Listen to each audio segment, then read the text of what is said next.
Coming to you from the Deep South, this is the Blue Collar Leadership Podcast. High-impact leadership is not reserved for leaders, and it has nothing to do with your position, title, or rank. However, it does have everything to do with your character. It's time to climb to the next level and beyond, personally and professionally. Now, let's start making it happen with your host, Mac Story. Hello, and thanks for listening to the Blue Collar Leadership Podcast today. So today I want to talk to you about 10 reasons why bosses don't or won't lead. I talk to a lot of people all over the country. I've been talking to them for years and years and years and years.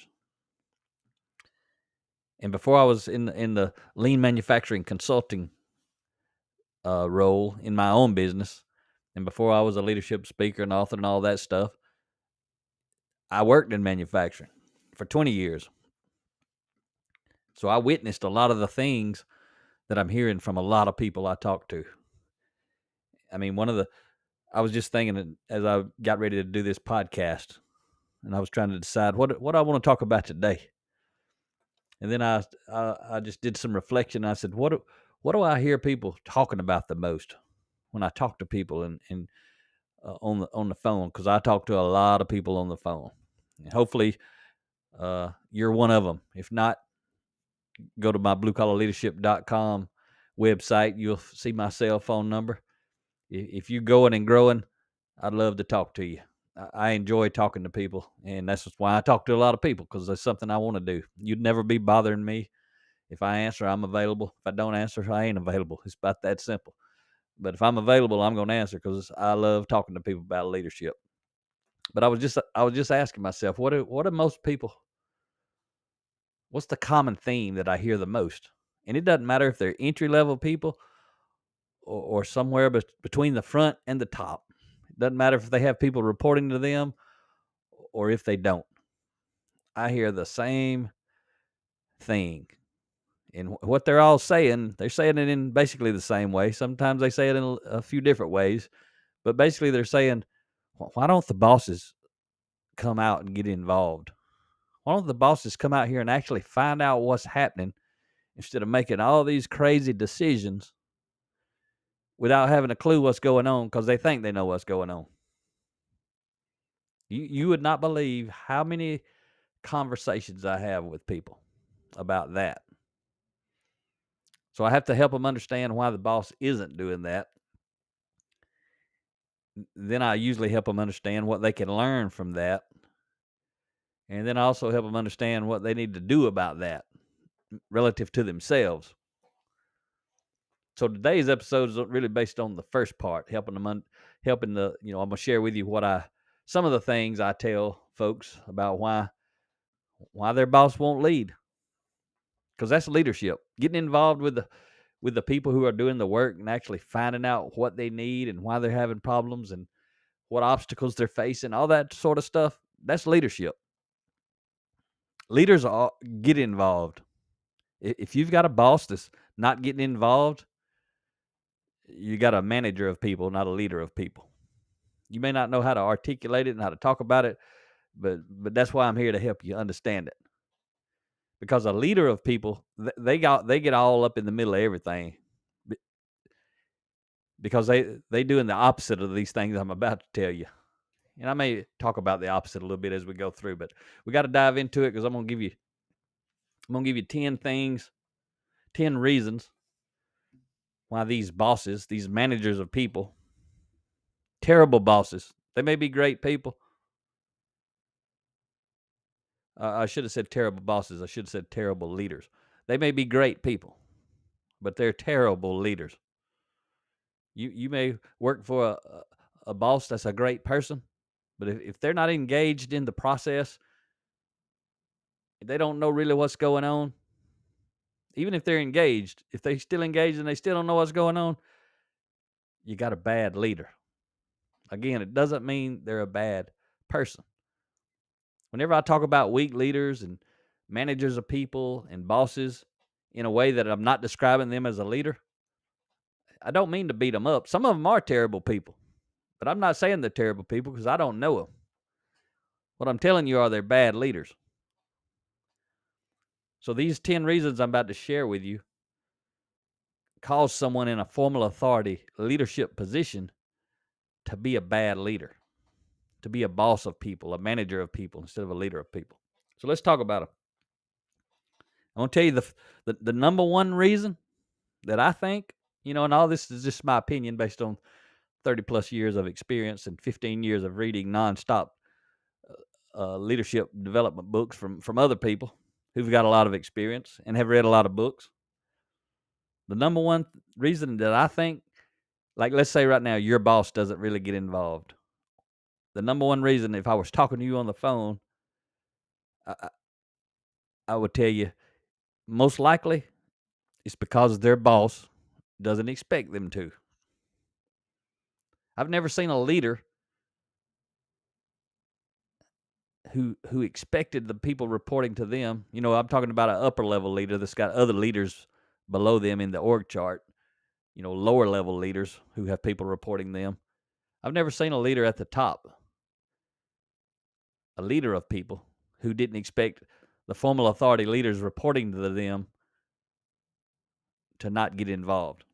Bosses of people, they think their folks shouldn't get involved. See, they don't get involved with the people reporting to them, so they think that's the way it goes all the way down. They don't expect it. See, if you got a leader up above you, let's say 2 or 3 levels above you in the org chart, if you got a leader up top that's coming out, getting involved with the people because they know there's things that are wrong and they really want to know what's going on, as soon as those leaders start going down below the chain of command, so to speak, bypassing the chain of command from the top down so that they can go out and find what's really going on, start getting some real answers so that they can actually fix some real problems. As soon as they start doing that, you'll see the other leaders in between you and the big boss, they'll start getting involved. That's because the leader up top expects them to be involved, and they're modeling involvement by being involved themselves. So that's what I think is the number one reason why a boss doesn't get involved in the process. The boss above doesn't expect it. And if they're the owner or their top leader and they're not getting involved, and again, if you're in a big company, the top leader can't even get involved with everybody everywhere. But a leader who wants to get involved, to model being involved, they know where to get involved, and they're going to get involved. They're going to spread it around probably because they want to model it for a whole lot of leaders, not just a few leaders. So that's what I think the number one reason is. I think the second reason, and after I get through a couple of them, they're not really in what I think is any order. But I think these first couple are the top two. It's usually one of these two, and that first one I think is always number one. Because if their boss expected them to get engaged and they didn't, and there's a leader above them, if the boss above is actually a leader, they're not going to have a person on their team for very long that won't get involved. They'll fix it or they'll fix it. You with me? So the second reason why bosses don't lead, they haven't been developed. They can't lead. They don't know how. Think about that. Would you be mad and angry at somebody who's blind because they can't see? No, you wouldn't. You'd be like, they blind, they can't see. So don't be mad at the boss if they can't lead, because they can't lead. Now the leader above them, the boss is above them, they probably can't lead either. That's usually the way it works. Whenever you're looking at an org chart, if you get, when you find a boss in there that can't lead, you pretty much can follow the org chart all the way up. And nobody at any level can actually lead. Not high impact leadership like I talk about. Because see, you could have a leader at the top who can't really lead, but you could have people down within the org chart who actually can lead. But it ain't because the boss at the top can lead. It's because they know how to lead or they learned how to lead. You see what I'm saying? But if you start at the bottom of the org chart and you go across and all those, let's say, frontline leaders, the first level of leadership, if they really can't lead well, if they're managers of people, well, you can trace that all the way back to the top of the org chart. Let's say you had 10 frontline leaders. 2 of them could lead well, the other 8, they can't lead at all. Then you could follow that all the way to the top of the org chart of the ones who can't lead, and you'll find no one can lead well in that chain. But if you find 2 of those frontline out of 2 out of 10 can actually lead, you can go to the next level up above them, and they may be a leader above them that knows how to lead. If so, that's probably why those 2 on the front are leading. But sometimes you can go one level up from the front lines and there's nobody there who leads well. All of them are managers of people. So it gets real complicated, but I ain't going to get into all of that. All you need to know as far as this episode is concerned is the number 2 reason, which is tied to the number 1 reason I shared with you, is they haven't been developed to lead. I mean, a lot of people get promoted because they do a good job as an individual. And then there's a boss above them, not a leader, because a leader would take care of all this stuff with leadership development, personal growth of the frontline workforce. They'd be developing people before they had to lead somebody. So they'd be ready to lead somebody once they got an opportunity. And they would also be promoting leaders, not just producers, because producers are not always the greatest leaders. But a leader is always a good leader, whether they're producing or not. But if they are a great leader as an individual, they're going to be producing. But they may not have the highest numbers. But if you could actually go study them, they're probably helping the team the most because they're helping other people perform, which would cause them to have a lower productivity because they're helping others have a higher productivity. But the person who's out there only worried about themselves, if they're productive, they could be very highly productive because they're not helping anyone else. So each one of these things gets kind of complex, and I ain't got time to dive into each one of them today. But that's the second reason.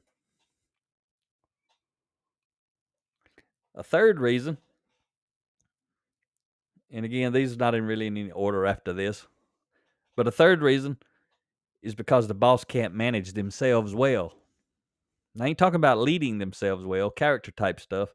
I'm talking about they can't manage themselves and the things they're responsible for. They can't manage well. Remember, we manage things and processes. We should lead people. We should lead ourselves. But the reason I'm saying the third thing that stops a boss from leading because they can't manage themselves well, which in turn causes them not to have time to lead. Even if they want to lead, if they can't manage themselves and their responsibilities, manage themselves well within the organization and manage their responsibilities well, they're just stressed out and strung out. They don't have time to come get engaged, to talk to the people because they're poor at time management. But see, when you talk about the individual person in time management, it's not really time management. It's personal leadership. I can't lead myself well within time. They kind of blend together, these two things. But what I'm really talking about is they can't manage the stuff. Because every formal authority leader gets loaded down with some stuff. Because most of them aren't expected to lead. They're expected to manage something, most often including the people. So the something they have to manage, usually they get overloaded with that because someone's trying to fill their plate with stuff to manage. So unless they learn to manage well, which again becomes the foundation of that is learning to lead themselves well within time, because you can't manage time. It just is. You have to lead yourself well within time. But that's a reason. The third reason that they don't lead well, or they don't lead at all. They don't have time. They're too busy managing, and they're not managing well. A fourth reason why bosses don't lead, they'll have to do more work. Maybe some of them manage well, and maybe they've got a little cushion in their schedule, but they don't want to do more work because it doesn't take them long to figure out if they come out and get engaged with the people doing the work. The people got some ideas. People got some ideas to improve things, to make their work better, to make their life better. And in order for the boss to help, they got to start doing something that they didn't have to do before. So whether they're a boss or a leader, they could understand that if they go get engaged, they're going to have more stuff put on their plate. They're going to actually be putting stuff on their plate themselves. But that's what leaders do. High impact leaders. Low impact leaders, they avoid more work also. So that's a fourth reason there. A fifth reason that a boss don't lead or won't lead. They don't feel obligated to help. They've never seen leadership in action. And I worked the first 17 out of my 20-year manufacturing career, the first 17 years, I never witnessed leadership in action. It was my last 3 years that I actually had a high impact leader, and I saw what it looked like. He didn't teach me a lot, but he modeled a lot. So indirectly, he taught me a lot because high impact leadership is more caught than taught. If a high impact leader will teach it, people can catch it faster because they're looking for it. That was his only weakness. He didn't formally teach us leadership. He modeled it phenomenally well. So the fifth reason is a boss doesn't even feel obligated to go help the team. They think whatever the team's doing, that's the team's job. Be like a coach of a football team thinking they don't have to coach. Yeah, that'd be ridiculous, wouldn't it? Be completely ridiculous for a coach to stand over on the sidelines and think, well, I told them what to do back in the locker room. Now they just need to go do it. How stupid would that be? It'd be pretty stupid. But again, just because somebody's stupid doesn't mean they're a bad person. And just because somebody doesn't lead doesn't mean they're stupid. But the thought of a coach standing on the sideline, not coaching the team during the game, is stupid. That's the only word I can come up with. But there's a lot of bosses who do that. They have the meetings, and then they just expect the team to go out and do everything without any help, without any mentoring, without any coaching.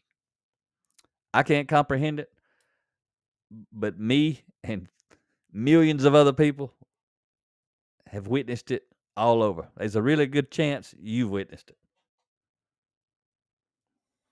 If you're listening to my podcast, odds are you're either not one of these bosses who won't lead, or either you're trying to make sure that you're not going to be one when you get an opportunity to lead, or you've had a little reality check and you've decided you need to transform and change from a manager into a leader. And that's what I'm here to do. I'm here to help people transform from managers into leaders, or I'm here to help people just who never led anyone formally to learn how to do it before they even have to. And those who are already doing it who want to get better at it. You don't have to be sick to get better, but you got to take action. So there's a lot of reasons people listen to me. And I talk to a lot of people. And there's a lot of people that I know that listen to this podcast. And a lot of those people, because maybe they know me well, they think I'm talking to them. And I'm only talking to them if it fits. If it don't fit, I ain't talking to them. But even if they think I'm talking to them and it does fit, I'm still talking to a whole lot of other people. Because a lot of people who know me don't know all the people that I know. So my podcast goes out to a very wide audience. I have a lot of listeners from all different industries, all different levels of leadership on the org chart, frontline people, owners, CEOs, executives, middle managers, frontline managers, all kind of people. Let's talk about number 6. Another reason, and a lot of bosses, some bosses could have all 10 of these reasons and more. I ain't saying these are the only 10. These are just 10. But a boss could have all of these reasons, or it could be just one of these reasons, or some combination of these reasons. So a sixth reason why a boss don't lead or won't lead, they feel insecure. It doesn't matter what level they are, how long they've been a boss. There's a lot of them that are insecure. I meet them all over the country. Hardly ever are they the ones calling me, but I hear about them, or I meet them when I go into a conference room with a bunch of leaders. Some leader has invited me in, and as soon as I walk in, I can feel who the leaders are and who the bosses are. I connect instantly with the leaders. The bosses, they a little standoffish. They don't know about what's going on here. They don't know who I am or what I am, but they don't like it. That's obvious. But that's the reason that bosses won't lead. They feel insecure. They're afraid others will find out they don't have all the answers. A leader of people will come out and tell you, I don't have all the answers. Look at me. They'll say, look at me. I don't have all the answers. I don't have all the answers. They'll say it over and over. They'll say, but we can find the answers together. And when we do, we will have the answer. I don't care who gets credit. I just want us to have the answer. But a boss, they got to have the answer. They don't like being questioned. There's some of them that'll character so poor they'll just tell a lie. They'll act like they know when they don't have a clue. A seventh reason bosses don't lead or won't lead is because they must take more. To do that, they must take more responsibility. They don't want more responsibility, even if they don't have to do more work. See, this is different than they'll have to do more work. I shared that reason earlier. That was number 4. But this one is about they must take responsibility at a higher level. Because see, when a leader gets highly engaged with their team, they become far more responsible. Because everybody around knows the leader's involved. So other people in the organization who might have pointed the finger at the frontline people, the folks doing the work, well, they can't not point it at the boss if the boss is engaged and out there with the people on a regular basis. So if a boss becomes engaged with the folks doing the work, they must take responsibility at a higher level. They have to. They can't get engaged and not do it. If they didn't do it, they wouldn't be engaged. If they are engaged, then they're doing it. So that's another reason bosses avoid getting all involved in the processes. And I don't mean come out and be a micromanager and tell people what to do. I mean come out and lead people. When I'm talking about getting involved in the process, that's what I'm talking about. Getting involved with the people who are involved with the process. Not go out and start micromanaging. That's a boss. Bosses do that all day long. That ain't what I'm talking about. Boss will come out there and tell somebody what to do and walk off and then blame the people when it doesn't work. And it was the boss's idea. So that kind of takes me into the 8th reason that bosses don't lead or won't lead. Because if they start leading and they get involved and they get engaged, they can't blame the people. Because they are part of the people then. They're not separate. They're the same. They're a team. If I'm leading you, I'm part of the team. If we fail, we fail. If we make a mistake, we make a mistake. But if I'm a boss telling you what to do, you fail. You made a mistake. You're going to get in trouble. You're going to get chewed out. But that's one reason bosses don't like to get involved. If they get involved with the folks on the front line, they ain't got nobody to blame. They got to turn around and take the blame, which is what leaders do. Leaders get involved, and then they turn around and take the blame from their boss, if their boss is the kind who blames. But if you got a leadership chain of command, ain't nobody blaming. Everybody's trying to address the root cause of the problem, fix the problem so it doesn't happen again. Everything's going to be okay. Life's going to continue on, but not bosses. So you don't know what level above the boss and leadership, how many bosses are there, how many leaders are there above. Most often there's none. Everybody's a boss all the way up to the top. But again, it gets complicated. There's varying degrees Some bosses are learning to lead. But when you go from a boss, manager of people, to a high impact leader of people, you don't flip a light switch. You got a lot of learning to go. So there's like you move into becoming a low impact leader on your way to becoming a high impact leader. But there's like 1,000 steps you got to take. So when somebody decides to step on the first one, doesn't mean they standing on the last one. They still standing on the first one. So this stuff leadership's very complex and dynamic. So the ninth reason that a boss won't or don't lead is peer pressure. Peer pressure from the other bosses. Like, let's say I work on the front line and let's say there's 10 departments. You know, I'm a frontline worker in one of those departments, but there's 10 departments. And so there's 10 supervisors sometimes. So let's say one of those supervisors was wanting to, had maybe heard my podcast or read my book. And before all 10 of those bosses, all of them were bosses, managers of people. So one decides to start doing the things that I talk about, how to become a high impact leader. They're going to suffer from a lot of peer pressure. In the meetings, they're going to get ribbed, especially if there's only bosses above.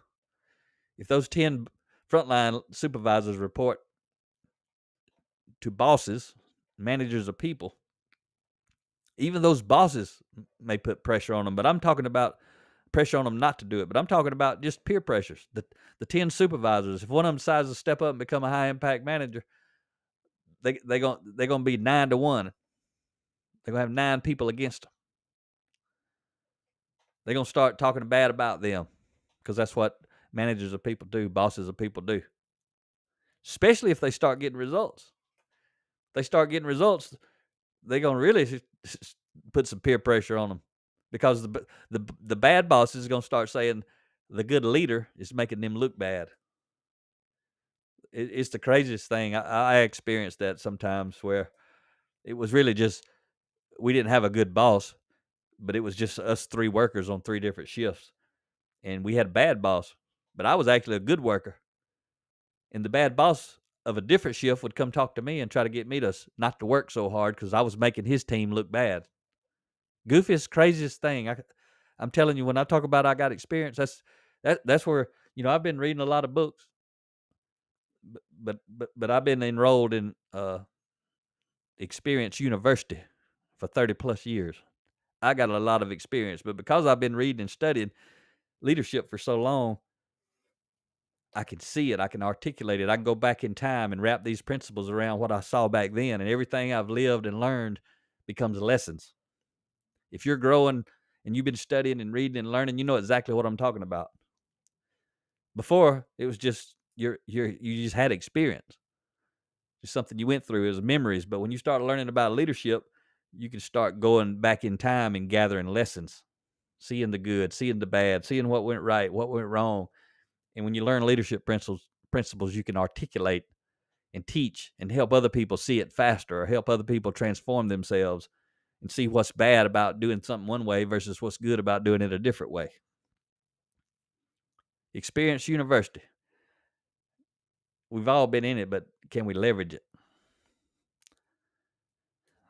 The 10th and final thing for today's episode is they don't have support from above. And I kind of alluded to that a little bit as we were going through this podcast together. But they don't have support above. I've seen bosses trying to lead, and then their boss comes out and yanks them off of the front lines. I've seen them get chewed out for being on the front line. Like, what are you doing out here? You got XYZ to be doing, and it ain't got nothing to do with being out here. That's what I mean. When you got a boss on the front lines, if they're trying to do some leading, if they've got a boss, they're getting shut down constantly. They're being given boss tasks to do, not leadership tasks. This stuff has to start at the top and roll down for you to have the best chance at having leaders in formal authority leadership positions. Otherwise, anybody in the organization who truly gets hold of this stuff I'm teaching, they're going to hang around a while and hope things change, but after a while they realize ain't nothing changing. They're going to change. They're going to change their work address. So I hope you got some value out of these 10 reasons why bosses won't lead or don't lead. Talk to you next time. Make it happen or someone else will. It might as well be you. Are you serious about taking your career and your life to the next level and beyond? Check out Mac Story's Blue Collar Leadership series books and others, now available on audio, along with paperback and ebooks at Amazon, iTunes, and Audible. Please visit bluecollarleadership.com to learn about Mac's books, programs, special offers, certifications, and more. Thank you for listening to the Blue Collar Leadership Podcast.